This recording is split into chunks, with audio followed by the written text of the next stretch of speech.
Addicted to কুকিংয়ে স্বাগত জানিয়ে আজকে শুরু করতে চলেছি একটা নতুন ধরনের ব্রেকফাস্ট অথবা ডিনারের রেসিপি। এত দারুণ খেতে এটা, দেখো কিভাবে বানাই আমি। প্রথমেই আমি গ্যাসের উপর একটি প্যান গরম করতে বসিয়ে দিয়েছি। তারপরেতে আমি 100 গ্রাম মতো বাদাম নিয়েছি। বাদামটাকে একটু গরম করে নেব, পুরোপুরি ভাজার কোনো দরকার নেই। এর ভিতর আমি এবার দিয়ে দেব অল্প একটু হাফ কাপ মতো ড্রাই নারকেল, যেটা তোমার প্যাকেট বাজারে কিনতে পাওয়া যায়। চাইলে কেউ ফ্রেশ নারকেলও কুড়ে ব্যবহার করতে পারে। সেক্ষেত্রে নারকেলটাকে একটু তোমার ড্রাই করে নিতে হবে তাওয়াতে দিয়ে। দেখো আমার যেহেতু প্যাকেট কেনাই ছিল, আমার আর ড্রাই করার প্রয়োজন হয়নি। আমার এটা ড্রাই নারকেলই ছিল, সেটাকে আমি আর একটু দিয়ে দিলাম। এর সঙ্গে দিলাম হচ্ছে 2 থেকে 3 চামচ সাদা তিল। সাদা তিলটা দিয়ে আবার একটু আমি ভালো করে বেশ নাড়াচাড়া করে নেব। নাড়াচাড়া করে তারপর আমি কিন্তু এর ভিতরে দিয়ে দেব অল্প একটু 2 থেকে 3 চামচ মতো সাদা তেল। এই যে এটা ভাজার সময় এত সুন্দর একটা ফ্লেভার বার হবে, তখনই কিন্তু বুঝতে হবে যে এটা আমার ভাজা মোটামুটি হয়ে গেছে। সাদা তেলটা দিয়ে একটু নাড়াচাড়া করে নেব। আর তারপর কিন্তু আমি এর ভিতরে দিয়ে দেবো সামান্য একটু লবণ, আর তার সঙ্গে আবার একটু চিলি ফ্লেক্সও দেবো। একটু ঝাল ঝাল সামান্য একটু হবে, যে কোনো বাচ্চারা যাতে খেতে পারে তার জন্য লঙ্কাটা ইচ্ছা করলে তোমরা সকলেই অ্যাভয়েড করতে পারো। আর আমি একটু লঙ্কা ভালোবাসি, সেই জন্য চিলি ফ্লেক্স অল্প দিয়েছি। আর কালারের জন্য আমি এখানে কাশ্মীরি লঙ্কা ব্যবহার করেছি মোটামুটি 2 চামচ ভর্তি করে। কাশ্মীরি লঙ্কার গুঁড়োটা যদি এতে দেওয়া হয় এই চাটনিটায়, তাহলে অসম্ভব সুন্দর একটা কালার আসে, সেই সঙ্গে কিন্তু টেস্টটাও অপূর্ব হয়। যে কোনো কেউ, বাচ্চা থেকে সকলেই যারা ঝাল পছন্দ করে না, তারা কিন্তু এটা অনায়াসেই সুন্দরভাবে খেয়ে নিতে পারবে। আর যদি মনে করো তোমরা ঝাল পছন্দ করো, তাহলে অল্প একটু লঙ্কা গুঁড়ো দিতে পারো। আমি এক্ষেত্রে কাশ্মীরি লঙ্কার গুঁড়োটাই বেশি ব্যবহার করেছি, জাস্ট সুন্দর একটা কালার আনার জন্য। দেখো এখানে আমার মোটামুটি কিন্তু এটা ভাজা হয়ে গেছে। এবার আমি এটাকে কিন্তু নামিয়ে মিক্সিতে গুঁড়ো করব। তোমরা চাইলে লঙ্কা গুঁড়োর পরিবর্তে যে ড্রাই একটা লঙ্কা পাওয়া যায়, যেটা কাশ্মীরি লঙ্কায়, সেটাও কিন্তু ব্যবহার করতে পারো। তো আমি এখানে পাউডারটাই ব্যবহার করেছি। এরপর ওটা আমি ঠান্ডা হতে দিয়েছি। এদিকে আমি পুরো বাটিতে 1 বাটি মোটামুটি প্রায় 200 গ্রাম মতো সুজি মিক্সি বলে নিয়ে নিয়েছি। সেই সঙ্গে 2 চামচ নিয়েছি আটা, আর তার সঙ্গে 70 গ্রাম মতো আমি টক দই নিয়েছি। এবার এই সব কটাকে আমি খুব ভালো করে মিক্সিতে একবার ঘুরিয়ে নেব। তার সঙ্গে আমি কিন্তু একটু জল দেব, জলটা পরেও অ্যাড করা যায়। সামান্য একটু জল এখন দিলাম, মোটামুটি 1.5 কাপ মতো জল আমি কিন্তু এখানে ব্যবহার করেছি। জল দিয়ে মিক্সিতে এটা দুবার মতো একটু ঘুরিয়ে নেব অল্প করে। দেখো মিক্সি থেকে বের করেছি। দেখো ব্যাটারটা দেখো, খুব একটা ঘনও না, আবার একেবারে পাতলাও না। যেহেতু সুজি দেওয়া আছে, সেই জন্য আমি কিন্তু এটাকে ঢাকা দিয়ে 5 থেকে 7 মিনিট মতো রেখে দেব। তাতে সুজিটা কিন্তু ফুলে উঠবে। তাতে ব্যাটারটা বোঝা যাবে যে জল কতটা লাগবে, তোমরা সেই মতোই জল ব্যবহার করবে।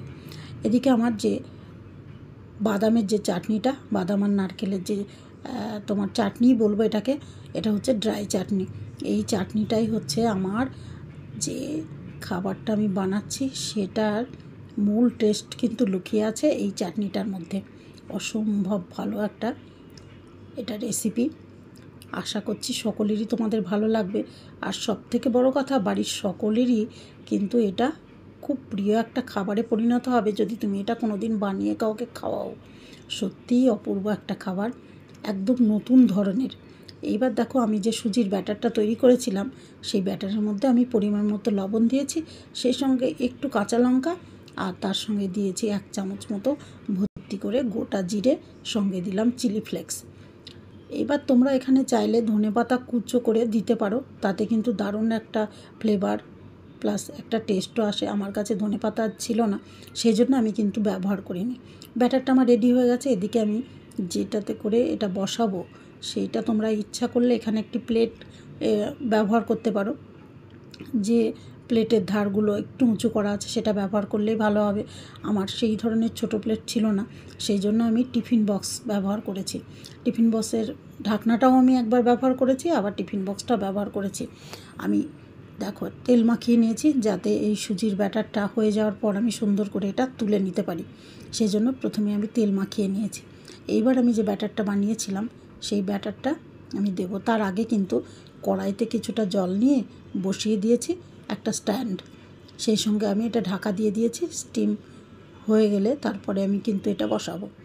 দেখো এটাতে আমি পাতলা 2 চামচ দিতেই আমার কিন্তু এটা হয়ে গেছে, সুন্দর করে চারিদিকে ছড়িয়ে গেছে।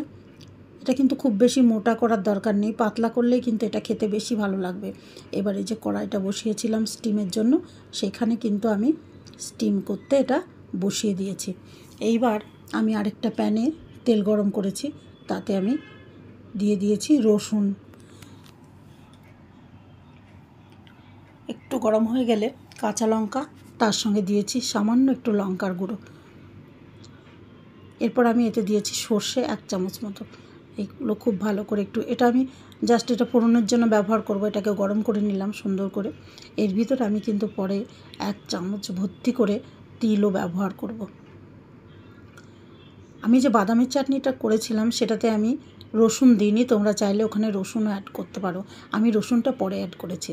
এদিকে আমার দেখো একটা টিফিন বক্সে হয়ে গেছে আমার তৈরি সুজির যে রোল বানানোর যে মূল যে জিনিসটা আমার লাগবে সেটা হচ্ছে এই সুজির যে প্লেটটা আমি করেছি সেটা। তো সেটা আমার একটা হয়ে গেছে। এদিকে আমি দেখো তিলটাও দিয়ে দিলাম। আমার একটু বেশি ভাজা ভাজা হয়ে গেছে এটা, তোমরা চাইলে কম করেও ভাজতে পারো। তিলটা ভাজা ছিল তাই আমি লাস্টের দিকে এটাকে অ্যাড করলাম। এইবার দেখো এটা তুলতে এতটা সুবিধা, যেহেতু তেলটা একটু মাখিয়ে নিয়েছিলাম, কি সুন্দর দেখো রুটির মতো উঠে আসবে এটা। এটাকে তুমি এবার নিয়ে নাও। এইবার এটাকে কোনাগুলো একটু 4-5টা সুন্দর করে কেটে একে ভিতর দিয়ে তোমার পছন্দ মতো শেপে তুমি একে কেটে নাও। যেভাবে তুমি রোলটা বানাতে পারবে, ছোট এটাকে চওড়া করতে পারো আর একটু সরু করতে পারো, তোমার ইচ্ছা। এই দেখো এক এক করে এটাকে আমি রোল বানিয়ে দেবো। ওই যে বাদামের যে চাটনিটা বানিয়েছিলাম, ড্রাই চাটনি, সেটা আমি দিয়ে দিয়েছি। দিয়ে আমি কিন্তু একটা একটা করে রোল এখানে বানিয়ে নিয়েছি খুব সুন্দরভাবে। দেখো রোলগুলো সুন্দর করে বানিয়ে তুমি প্লেটে রাখো। উপর দিয়ে ইচ্ছা করলে এই ড্রাই চাটনি একটু ছড়িয়ে দাও। আর যে ফোড়নের মশলাটা আমি তৈরি করলাম সেটাও কিন্তু এর উপর দিয়ে দিলাম। এটা দেখেই কি লোভনীয় লাগছে না? যে কেউ যখনই এটা খাবে সত্যি মুগ্ধ হয়ে যাবে। আর এটা একেবারেই নতুন ধরনের একটা রেসিপি, তোমার হেলদি একটা খাবার। যে লুচি পরোটা, এই যে ফাস্ট ফুডের থেকে এটা তো 1000 গুণ ভালো একটা খাবার।